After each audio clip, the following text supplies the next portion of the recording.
Hello there, I'm Tom Wiggins. And I am Emily Elias. And this is Desert Island Dips, the podcast where we pit condiment against condiment and ask, if you were trapped on a desert island, which 5 dips would you take with you? It's quite a dramatic reading. Thank you. So far, the island is home to tomato ketchup, brown sauce, English mustard, sriracha, and ajika. Correct? Correct. Okay. Amundo. Correct? Amundo. Before we begin this week's episode, I just wanted to drop in a little update, a little bit of information about a previous condiment, one that is on the island. Sriracha, as we've said, that was added to the island earlier this year. I was there. Yeah. Do you know that it was added to the dictionary in the year of my birth, 1984? I did not know that. That's a nice little sort of head and tail type thing for sriracha. Is this just like because you found this out? Because clearly it's been in the dictionary for a while. Yeah, 30-something years. Yeah. Merriam-Webster, the dictionary brand, were doing a thing recently where you could find out which words were added to the dictionary in the year you were born. And I had a look, and sriracha was there. Oh. Along with date rape, which isn't as nice as sriracha. No. Caps lock, which is 2 words. In fact, that's 2 words as well. I didn't know you could put 2 words in the dictionary. Are they hyphenated? Is date rape hyphenated? Date rape is, yeah. These are not very... Caps lock isn't. Death metal also went in. FedEx, that's a brand. That can't be in there. Merriam-Webster is insane. They don't know what they're doing, do they? And also, very different vibe. Moonwalk. That's nice, isn't it? Again, though, I feel like all... That's one word. That's fine. Yeah, I mean, sriracha is a very different vibe to the rest of the words because the rest of them seem like hyphenated hybrid words, whereas sriracha unto itself... But... I mean, that's just ones that I was picking out by looking at the list. You know, but sriracha, if you'll remember back to the sriracha episode, It is the name of a region in Thailand as well as the sauce. Yeah, and has become, I think, a generic name for sriracha-style sauces rather than a specific one. Yeah, of course. From that what year were you born?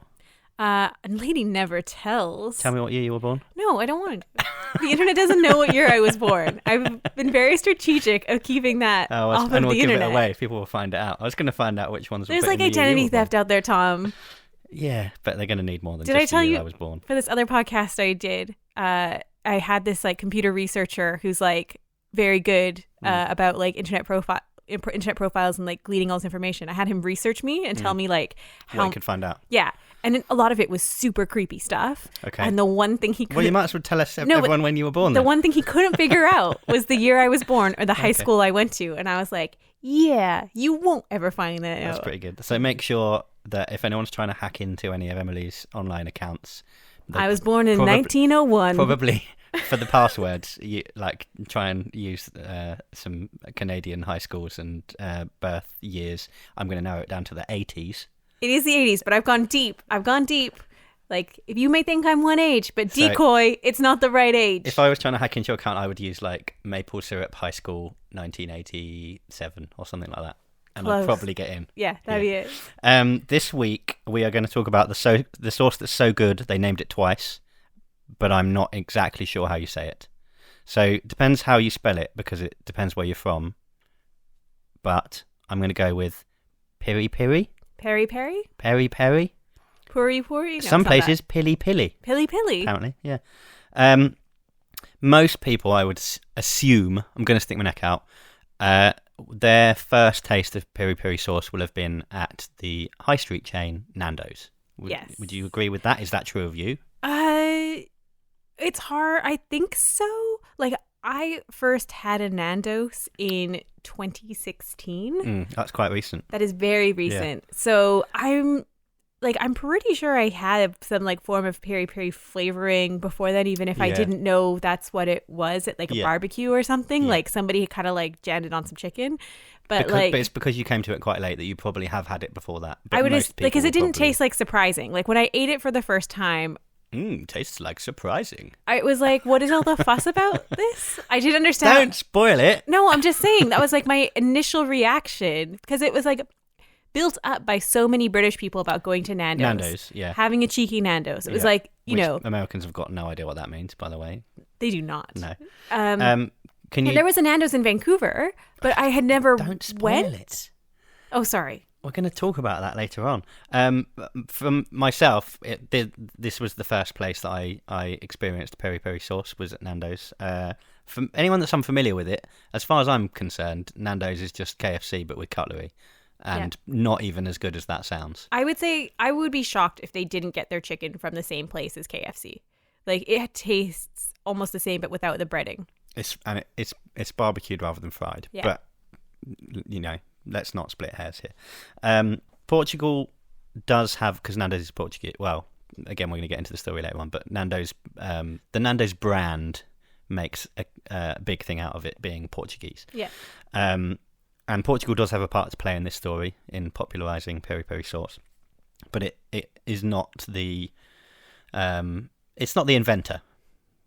What you have to do is come back a little bit further. I feel like we've talked about peri-peri, or as they are quite often known, bird's eye chilies, on this podcast before.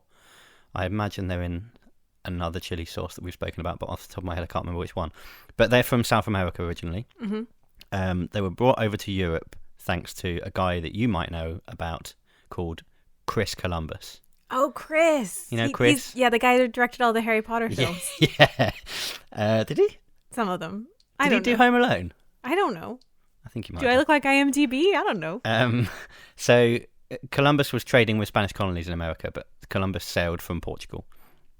And therefore, spices and stuff come back to Portugal from those American, Spanish colonies in the Americas. During what is, I've never heard this before, am I just an idiot? The Age of Discoveries. Have you heard of that? Yeah. Right, that's not, it's never referred to as that in my teaching, as far as I'm aware. But I guess maybe that's just because, like, I came from a colony of Britain, right. Well, you know? We don't need to talk about it like that. Well, it was. So I think we learned a lot more about, like, European, like... colonization. Yeah, and discovery, because that we were a product of that. Yeah. So back then, in South America, these chilies would have been called something else. They wouldn't be called peri-peri chilies, which is what they're known as in Africa, where they are now grown all over the place. You know, in Tabasco, we talked about a lot of the chilies they use for Tabasco are grown in Africa just because of the conditions are so good for it down there. So that's possibly where this bird's eye chili name came from. I'm not sure. Couldn't find that out for sure in the research. Peri-peri, though, is Swahili for pepper. Oh. Apparently the double saying it twice just is a sort of reinforcer. So just to suggest that it's a very strong chili. So if it was like a really, really, really, really, really, really strong, would it be peri-peri? Peri-peri. I don't know if it works like that. But if you do it twice, that's what you mean. You mean strong chili. You say it 4 times looking into a mirror. The ghost of Peri-Peri will appear. What's that guy? I was thinking Candyman. Oh. 3 times. Candyman into the mirror 3 times, isn't it? I don't know. Yeah, it is. I was thinking like Bloody Mary. Who's that? Is that a scary person? I think so. Oh, I've never heard that before. Or is that a drink? A Bloody Mary is definitely a drink, yeah. I don't know. It's got Tabasco in it. Is that where you're coming to? I've derailed it too far. And we're lost in this. This is what my mind is like. Anyway, that name wouldn't have been given to the chilies until they'd worked their way over to Africa. Now, Portugal had a number of colonies in Africa, most notably Mozambique and Angola.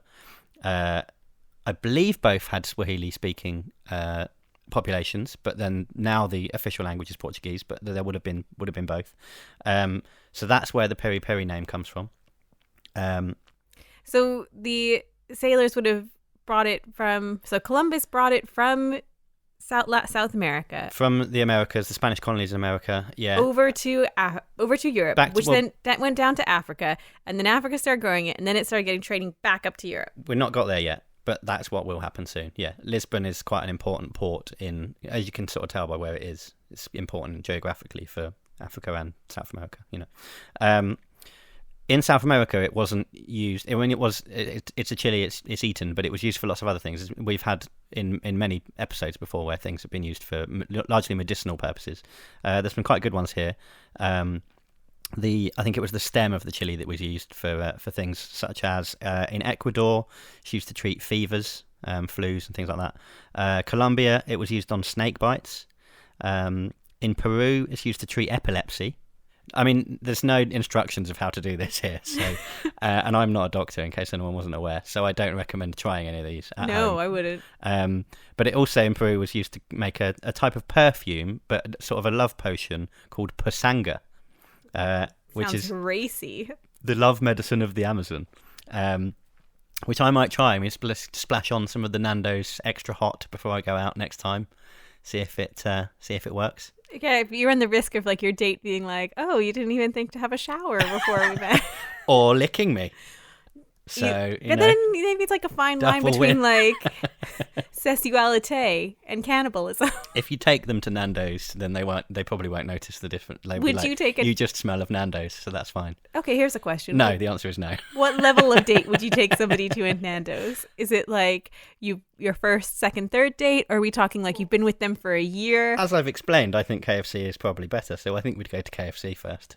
Okay, but like, so then you're saying like it would be a year plus of dating somebody, you would take them to a Nando's. Even then, because I mean, if you've taken them to KFC and you feel like Nando's is almost a step down, it's not even fair to do that, really, is it? So it would be like after... It'd be a long time when you don't care anymore. So it'd be after the marriage, and then probably 10 years post that, it's like, Probably. all right, hun, the spark is gone. Time to go to a Get Nando's. down to Nando's. But don't worry, I'm going to splash on some of my homemade pasanga, which I have used the Nando's extra hot to lure you. peri sauce for. So then it comes over to Africa, and where it starts to get used as both more like a marinade, I think, to begin with. But from reading up a bit about it, you'd have your peri-peri barbecue chicken, and you'd be eating it that's been marinated in the sauce, but you'd also have a bottle of it on the table that you could use to sort of top up if and when you felt it was necessary. They were both colonies, as I said, of Portugal, Mozambique and Angola. Mozambique seems to be one that has the biggest claim for inventing this, from what I can see, although apparently there is a little bit of debate over it, but it seems like Mozambique has probably won. They were both still Portuguese territories until 1975, but what I think happened was, in the 50s, people started coming back. There's a couple of wars in Mozambique since the 60s, but starting in the 50s, I think people started moving back from Mozambique to Portugal and taking things that they'd tried there with them. So, I mean, apparently now peri-peri sauce is pretty much served with everything. Like it's on the table all the time.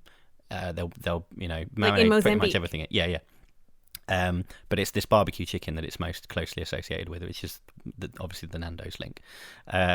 Basic ingredients: chilies, garlic, salt, olive oil, and lemon juice. And I think obviously you get different levels of temperature in the Nando's one. That's common with peri-peri everywhere. You can get different heat levels.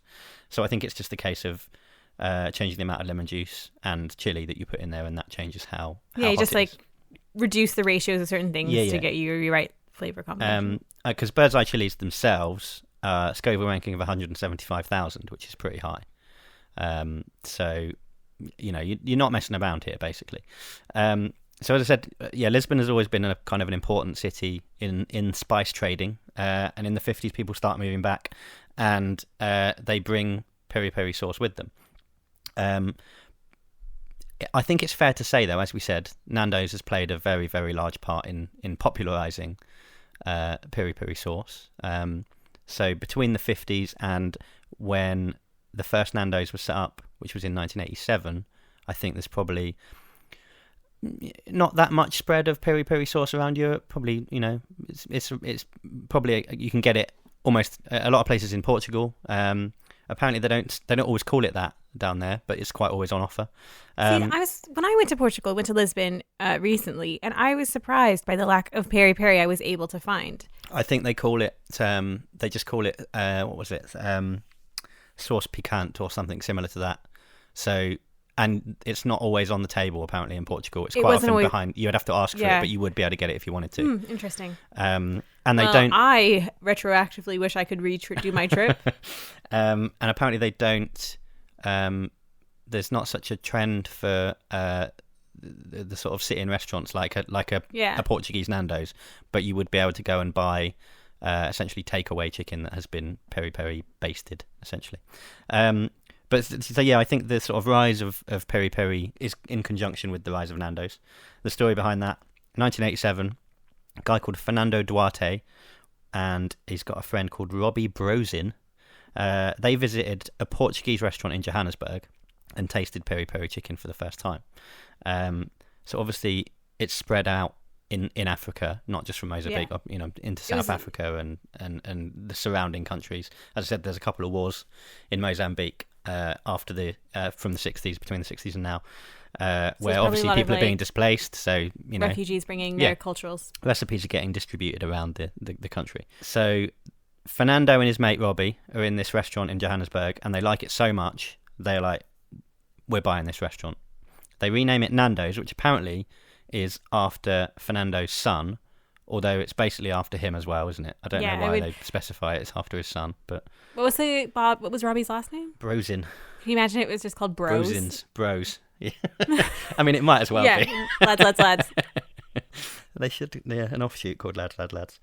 And then very quickly does very well because they start expanding almost straight away. The first one opened in the UK only 5 years later. Can you guess where the first Nando's in the UK was? Leeds. No, it's in London. Oh. Where in, Hackney? No. Am I think of the 90s. I mean... Think of the 90s. The 90s in London. Hackney was not what it is now. No, that's why I would be very surprised by that. It's a really boring, nondescript place. Why am I guessing? Ealing Common. How would I ever guess that? No one would ever guess that. Yeah, Ealing Common is the OG Nando's in the UK. I feel like... Have you done a pilgrimage to No, I feel like people should. And if they haven't got a plaque on the wall that says this is the original UK Nando's, they're missing a trick, aren't they? Because think about... Have you been to the original Starbucks in Seattle or... No, I walked past it, but I never went inside it. I didn't feel... They make a big deal out of the fact that it's this old-timey original Starbucks, don't they? Yeah, I mean... You buy the exact same merchandise there as you can buy in the Vancouver one or in the Toronto one or the London one. But the sign is a bit different. Exactly. So I feel like that. I mean, I haven't been there. Maybe this is exactly what they do, and if they are, then well done to them. Their marketing skills are decent. So if you look it up on Google Street View, what is it? It's really unremarkable. Yeah, which is quite apt for Nando's, really, isn't it? I mean, it has the exact same aesthetic as all of the others. Yeah. I mean, it's possibly changed since 1992. Who's the one that copied who, Well, I think that's the idea, though, isn't it, really? They're all the same. Do you know how long Nando's has existed in Canada for? I have no idea, actually. I feel like I only saw it probably around 2010 or so. It's been there for only 2 years less than it's been in the UK. 1994, the first Nando's in Canada opened. I am very surprised by that. Yeah, as a connoisseur of disgusting / fast food. Is it because there's so many other options that maybe it just got lost in the... Well, okay, maybe it was it could be very much like an Eastern Canada thing where people in Toronto had it, but it didn't make it out west. I only saw it when it kind of came to Vancouver, and even then it was a brand new building of condos had just kind of opened, and there was a Nando's in the bottom, and that was the first one that we had ever seen. Doesn't say which one the first one in 94 that opened in 94 was, but it has branches in the provinces of British Columbia, Alberta and Ontario. Okay, as somebody who's lived in British Columbia and Alberta, so you feel like I should have encountered this. Encountered it. Yeah. I did not. That's a bombshell. Weirdly, it only opened its first branch in America in 2008. I don't know what the hold-up was. My best educated guess would be probably there was a product or an ingredient that they had a hard time getting through customs or USDA or food. Who knows what that could be? Or they they didn't have the right investors. I don't know. America's got enough going on. It doesn't need more Nando's. There's still only 40 there now. So in how many years was that? 2008. 10 years, they've only managed to get 40. And a lot of them are all in the same cities, weirdly. To put that into perspective, which is what I like to do with a lot of things. Please. There are more than 90 in London alone. Wow. So we are smashing it out the water compared to the Yanks when it comes to Nando's. We love the Nando's. Yeah.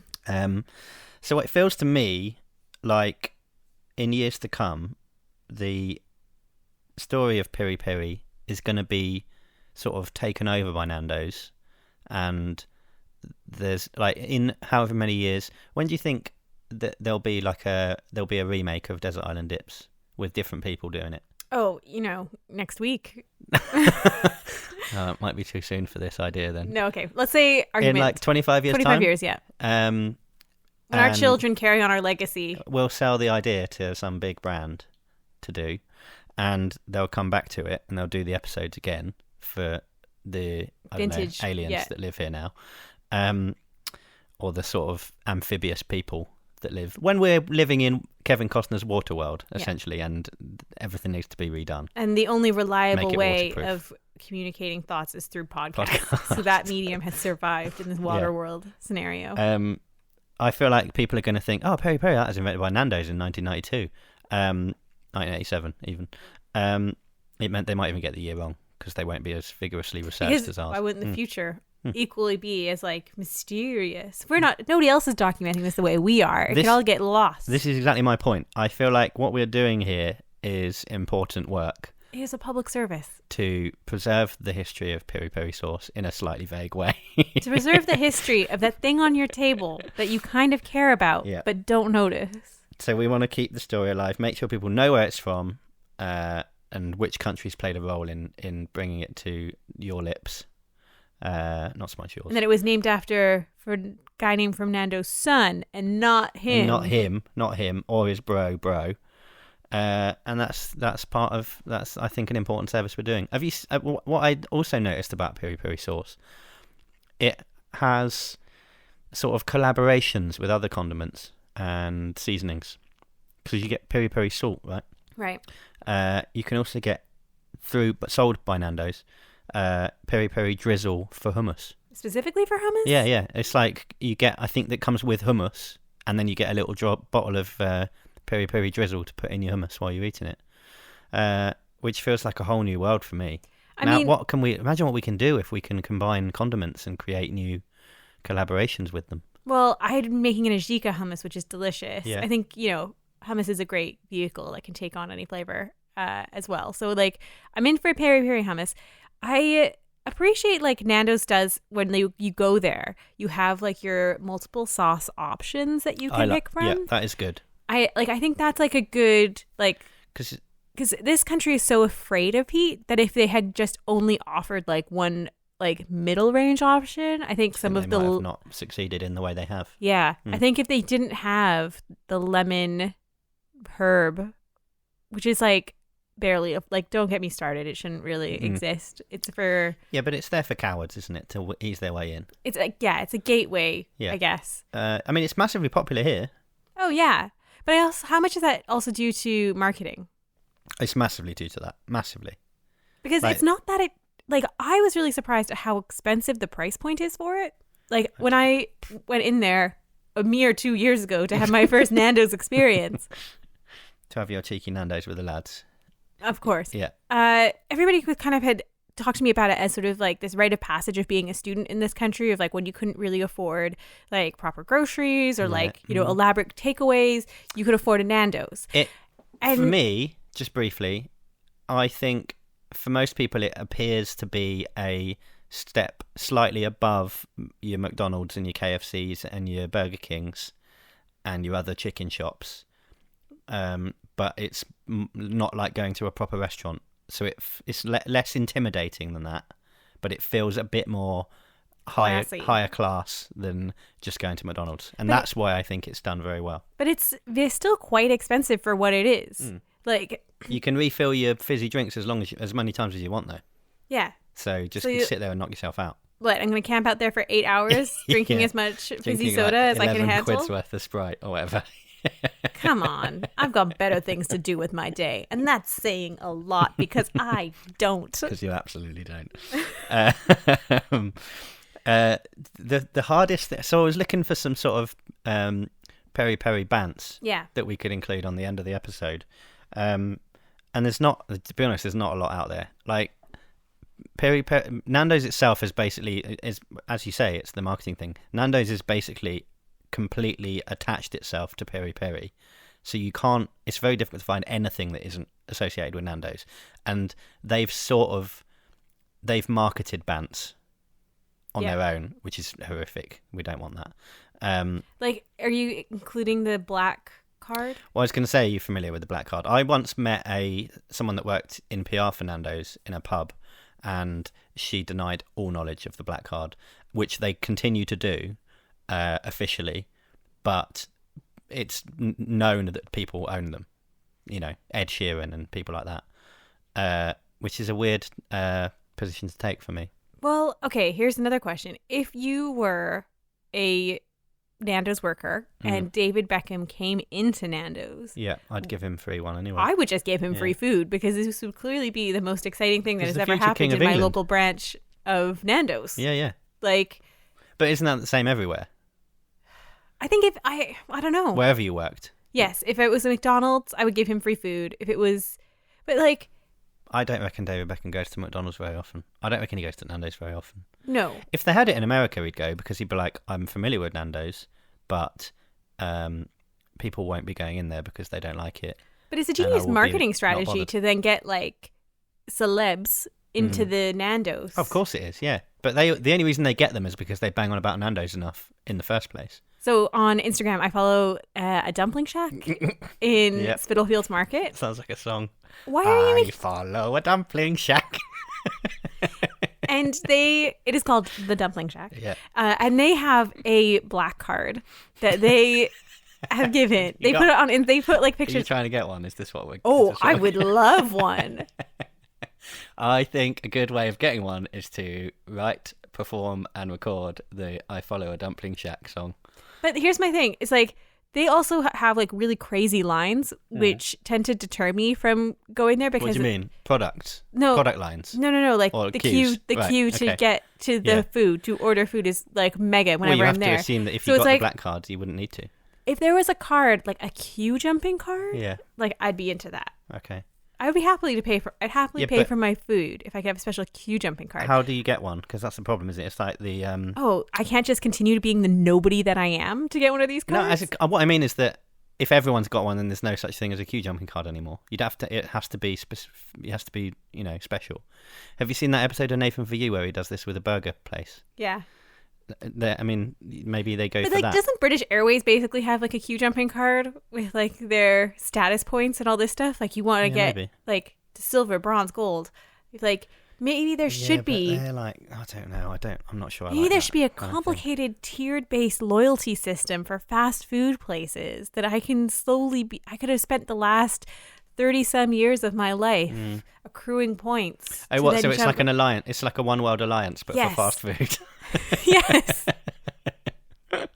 And if you got enough points, you can go in business class at McDonald's. Yeah.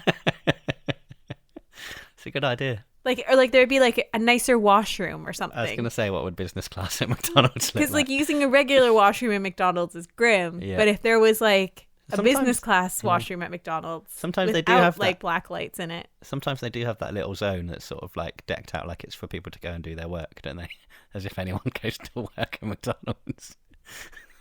I don't understand the new sensation of iPads at McDonald's because it's like What, to order stuff on, or do you mean those No, ones the ones- they have on the table? the ones they have like built into Yeah, the yeah. tables because it's like I clearly have a phone. Like I'm clearly going to be trying to drown out the world. Yeah, but not everyone in McDonald's is going to... There's sometimes people go in there just to get away, don't they?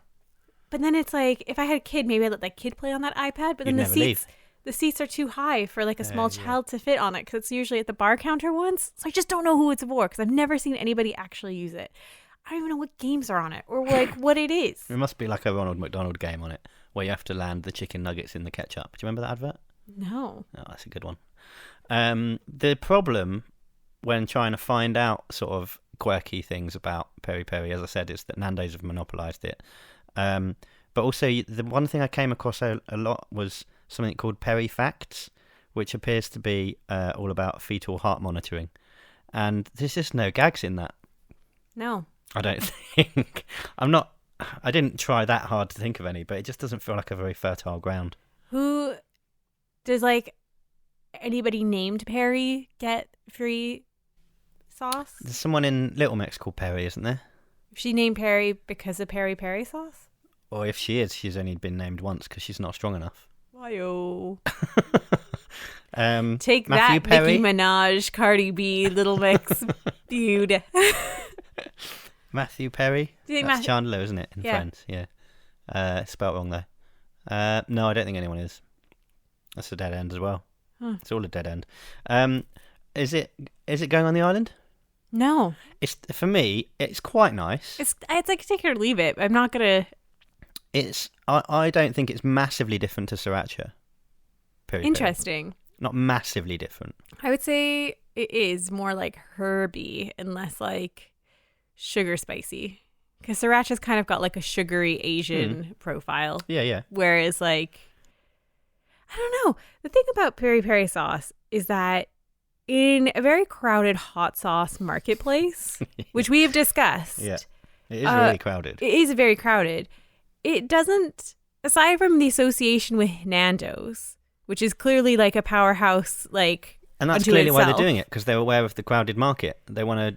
make themselves distinct. It doesn't stand out to me as like a condiment I would stock in my fridge, a condiment that I would go to the mat for. I discovered before I came here to record this episode, we have a bottle of Nando's sauce in our fridge. That is surprising. And I didn't know it was there. Never seen it before. I do think it is interesting that like there has been lately a push by Nando's to do like a supermarket sauce that you can buy. The ones you can buy. Yeah. And bring home. Yeah. Because it is like, Which is a marinade as well. You don't have to, it's not just a pour on condiment. Yeah. You can use it for all for all kinds of sorts other of stuff. things. Yeah. But it just kind of shows, but still it's like their branding of what they're trying to like accomplish by taking over the identity of the peri-peri sauce. Yeah, absolutely. Yeah. That's what I mean. This is what we need to do. This has accidentally become a Nando's podcast. No, we need to make sure that we leave this record here so that people in Waterworld in 20... It's only going to take about 25 years for the world to flood, isn't it? So people, when that happens, and hopefully there's... Apple is still storing our podcast somewhere. Or Spotify. Whoever wins. Okay, Spotify. Yeah, they could do it as well, can't they? Then our listeners in 25 years' time can know that no matter what Nando's tells them, they didn't invent it, and there are other versions out there. Take that. I think that's a good. You didn't invent it. You just popularized it, and you're just branding it as you got like a stranglehold on it, trying to intertwine yourselves with Peri-Peri as if you were the creators, but it's not true, and we're not letting you say that. This is a strong ending, I think. We're making a stand. Take that, conglomerate. This is the most revolutionary we've been so far. We want Peri-Peri to be back to the people. Yeah, absolutely. But I back think into the hands of take the means of production and put it into the hands of the workers. Which you can also do by following us on social media. Is that a good link? Sure. Well, good as any. We are on Twitter at Desert Island Dip. Just the single one because there's not space for the S. We're on Instagram at Desert Island Dips. Oh, we're Same crushing on it. Facebook. Crushing it on Instagram. I'm in charge of it. It's obvious. I don't know what that means, but yeah, well done. I don't know. DesertIslandDips@gmail.com is the email address if you've got anything to tell us. Just if you've got something that you need to get off your chest. Doesn't have to be about condiments. No, I'm here to listen. And that's all for this week. Yeah, and if you could leave us a review, that'd be great too, because we like reviews. Yeah. And we'll be back next time for more Desert Island Dip.